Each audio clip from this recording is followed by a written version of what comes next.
fascinating, I would say. It's also incredibly striking, just the gap between what governments report and what's actually happening on the ground. That's our third presentation for this session is presenter, I should say, is Mary Shannon, who is and has long been one of the leading members of the Quilt group, which is one of the longest running charity, community groups in Dublin. And she will present the AIDS quilt. I'm super thrilled about this presentation because I've had the privilege of seeing quilts all around the world, actually, and this one I have not seen, so thank you.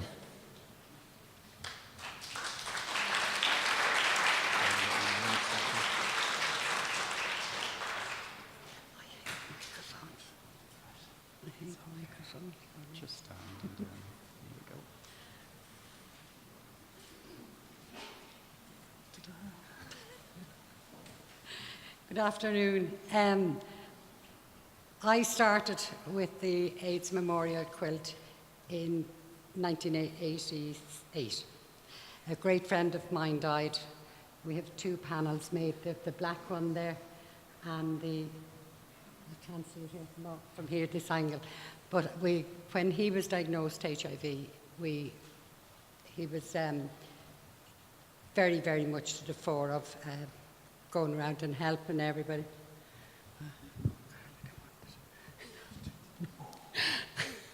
And he was a real fighter.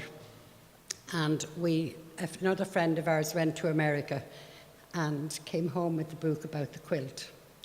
And he said, I want one when I go. So when Joe died,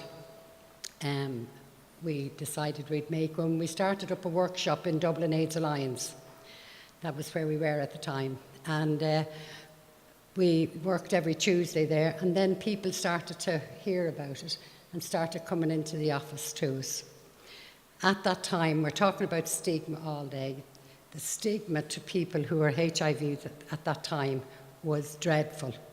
There was more families were separated, went to England, didn't see their loved ones again. The next time they seen them, they were dead. And when we started our workshop in the Alliance, when they come in, it wasn't all tears and everything else. We'd laughter. We used to have great fun in it as well. With the families, they used to come in, and we had two lads used to come in to us to work in the Alliance with us. And we used to put out calls for people to send us in thread and stuff like that, and material. So we used to get a lot of dresses and stuff like that people would send in that we could tear up, and the two lads used to dress up in them. And we'd have a great night. Like, there was nights we wouldn't leave the office until after 11 o'clock. And the families and all would be there. So it was giving people a chance to work through the grief, because they couldn't work through their grief because they couldn't talk to people about what they were going through, because there were so many of them, he died of a heart attack or he died of cancer. They couldn't tell people what their son or daughter or their loved one had died of. So by working together, we were all there and we were all involved, and everybody had been hit by HIV in one way or the other. So everybody knew everybody else's business. So it was a great, like a community that we built up there. There's often nights we'd have 20. We could only have 2 in it other nights, but we used to have a great time in it. But we'd stay, the same thing, things like this, we used to stay all night in the place. We'd stay there and sleep there when we'd be getting ready for stuff like this, and the families would help us out as well. But in 1991, there was the first big exhibition of the quilt in America, and we went to Washington. It was in October, and we had 10 quilts at the time, and we went off. Now, when you go to an exhibition there, or any of the big displays, there's 4 of those quilts together. You have them all clipped together. But one quilt there is dedicated there's 8 panels on each quilt, and each one is dedicated to a particular person. And I don't like standing here because I have to show you what I'm talking about. Can you hear me down there?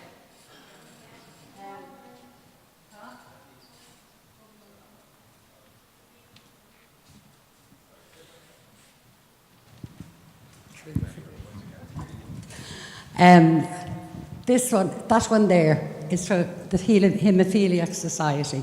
That was one of our first ones that we got, and that was dedicated to all the haemophiliacs who were affected and who had died. This one here was one of the first ones that had a name on it, but when we had in the Mansion House on the first night of the tour, when the family came, they didn't like his name being on it. His partner had made it with his permission, but and he wanted his name on it, but the family didn't want it. So that was covered over when the tour started in the Mansion House, and it just made people more nosy to know who it was made for. Do you know, that kind of way? This one here was for all the lesbian and gay men who died unable to share with their families the reality of their lives. The amount of people in my travels around with the quilt who couldn't tell their families what they went away to England, they went to America, they went all over, and couldn't tell their families why they were going away because they couldn't talk about it here, because there was a lot of them from the country, and they couldn't tell their mother or father or whoever what it was. They couldn't even tell them they were gay at that time, and it was awful. It was really sad. So that's for all them. That was made in one of the alliances around the country. The same with this one. Our ACT UP done this one. These are all our first panels that was made. Please don't let our Pat read that we died because of complacency and denial. I think that says an awful lot. I think ACT UP have started up again, haven't they? Well, that was belonging to them. This one here, that one there was made for Joe, and he loved Diana Ross. He used to get up on the table in the pub and dance on the tables and everything else in the pub. And when Joe died, his friends and his family made that for him. So that's how all that's the way you tell it, that every panel told a story of the person. That one there, the anonymous one, was for all the babies who had died in Ireland, who families couldn't talk about it. Thank God it's not as bad now as it was. But at that time, there's grannies and grandads have been lost all their grandchildren and everything else through HIV. The one up there for Ben and Marie, that was made in Mountjoy. Ben was in there, and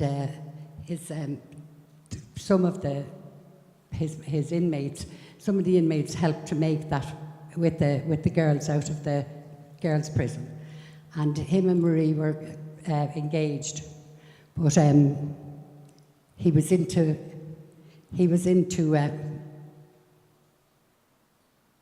weightlifting and all like that, and Marie was very glamorous. She was always done up to the nines, even she was in the ladies' prison, but she was always done up to the nines, and she loved her style and everything else. The same thing, the inmates and her family and their families and friends made that one. The one on top was made for Joe Carty, for my friend. Janet made that for him. Now there's another two made for Joe, but Joe was such a character, and when he was diagnosed first, he came home from England, he came to my house, and he got knives and forks and the whole works, got them out and put them into a box and said, "They're mine, don't let anybody else use them." And it ended up then that Joe and I went off and done courses in the whole lot, and it ended up my house used to be full of boxes of condoms, all information leaflets. You've no idea. And then my two sons appeared on Joe Maxey. Now, you wouldn't remember it, but the presenter asked, what were they learning about the whole lot? And Ryan said, "Well, I think you should always carry your condoms with you." He was 12, but the lads used to bring him home all the different condoms. He had a big collection of them. I was mortified. I thought, what are the teachers going to think of me, my son 12 years of age? But that's the way it was, because when we were in America with the quilts, we saw the girls in particular, with their condoms hanging out of their belts, And they said, well, and I always preach it to the kids here when we'd go to schools. There's nobody going to look after you under yourself. If he's not going to use the condom, you bring it with you. And that's the way they do it in America. They bring their condoms with them. But then that day, the first, as I say, the first big display we went on, there was covered over 15,000 acres. 15 acres. And the last time we went, it was the full length of the Washington Memorial. You know, the lake in Washington, it covered the whole lot of that, and we'll never be able to have it again. So this is like what we have now is, we'll have to do it ourselves here. But Tony made a comment this morning that it hasn't been seen since 91. It was 91 it started. It's 15 years now since it was out, because we used to have a memorial service, and what we do, people would make their panels, and then at the memorial service they would hand them over to us, and then we would add them into a quilt. And we'd have them hanging up like these. We would have them hanging up around St. Patrick's Cathedral, and then they would call out the names as they were dropping them down. It was the most beautiful ceremony, wasn't it, mate? Really gorgeous.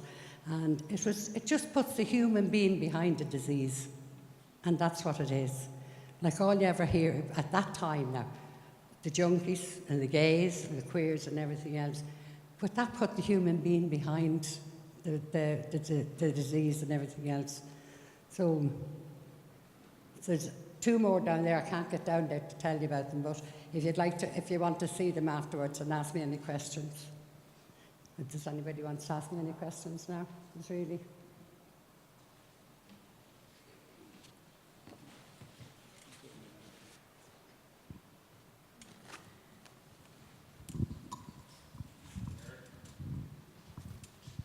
Yeah.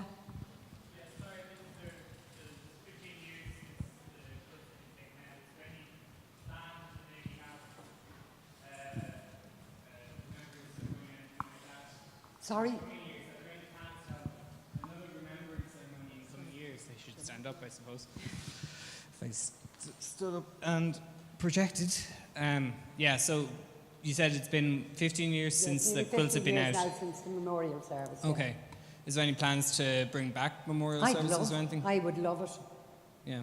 I'd love to have a memorial. We used to have it every year, and it was a beautiful ceremony, and we'd have it. It was an interdenominational service, so everybody could go, and you could see once the triple treatment came out, people thought it's not affecting us anymore. Yeah. And that's what happened. That's when it started dwindling down and people stopped making. Like I was doing a collection on Irish AIDS Day one year, and I was going around with the bucket, and I said, it's this woman, shook it in front, and she says, oh, it doesn't affect me. She had about a 10 and a 12-year-old beside her, and she was saying, it doesn't affect me, but I said, you're not thinking about when they grow up.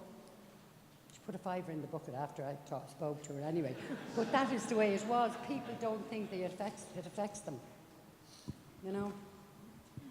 And I always wanted to get it into schools, into junior schools. I spoke to a crowd of kids one time in 2nd class. They shocked me by what they knew. They knew more than I did. I went back to our school and I asked them would they take the school that my boys were in. I asked them would they let me go with the quilts there. The convent wouldn't let me into it with the quilts. The boys' school let me in, and the nuns brought them over to see it. But they wouldn't let it into their school.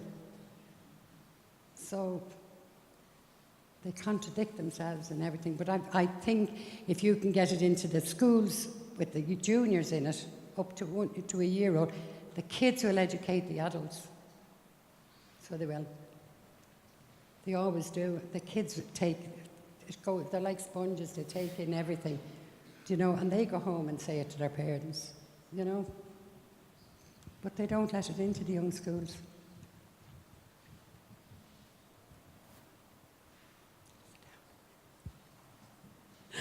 So That's all I can say now. You can ask me, and I'll tell anybody who wants to know about those ones down there, I'll tell them. There's some beautiful ones down there as well. Okay.